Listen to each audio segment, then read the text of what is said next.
করে, সে সব এ প্লাস পাইছে, ধর্ম ফেল করে কি?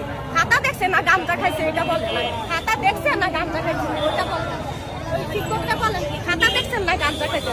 যে একটা স্টুডেন্ট সব এ প্লাস পায় সে ধর্মতে কিভাবে ফেল করেছে? কে ফেল করেছে? আপনার কে ফেল করেছে? আমার ছেলে ফেল করছে।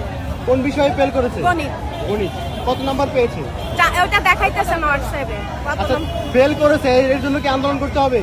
ফেল করেছে এর জন্য আন্দোলন করা তো মোটেও উচিত না। একটা শিক্ষিত সমাজ জাতির মধ্যে এটা কোনো অযৌক্তিক কথা হইলো? আমি আমি কেন এখানে অযৌক্তিক কথা বলবো? কি অভিযোগ? আমার অভিযোগ হচ্ছে খাতা মূল্যায়ন করা হয়নি। করোনাকালীন সময় 3 বছর তারা পড়াশোনার টেবিলে বসে নাই, হুট করে মেট্রিক পরীক্ষা দিচ্ছে পুরা সিলেবাসে, সেজন্য তারা পুরাপুরি কোর্স শেষ করতে পারে নাই, এর জন্য তারা ফেল করছে। তাই আমার একটাই দাবি, যত স্কুলে ছেলেমেয়েরা ফেল করছে পাশ করাই দেওয়া হবে। যেহেতু করোনা ছিল, আন্দোলন ছিল, 24-এ ছিল, অনেক আন্দোলন গেছে, পড়ার টেবিলে অত মনোযোগ দিতে পারে নাই।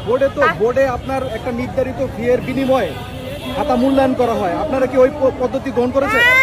গতবারও করা হয়েছে, ওই গতবার 4 লক্ষ পুনরীক্ষণ মূল্যায়নের সুযোগ ছিল, 5,000 পাস করছে। আপনি দেখেন না? আপনার ছেলে কি গতবারও পরীক্ষা দিয়েছিল? গতবারও ফেল করেছে? হ্যাঁ, পুনর্নিরীক্ষণও করছি, ফেল আসছে। এবারও পরীক্ষা দিছে, পাস করে নাই, ফেল করছে।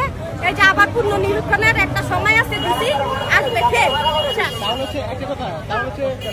গতবারও ফেল করেছে, আবেদন করেছেন, পাস করেনি, এবারও ফেল করেছে আবেদন, তাহলে এটা তো সে যদি ভালো লাগতো তাহলে পাস করতো। আর আমার ছেলে কথা বাদ দেন, যে জিপিইউ গোল্ডেন পাইছে সে কৃষিতে ফেল করে কিভাবে? এইটা বলেন।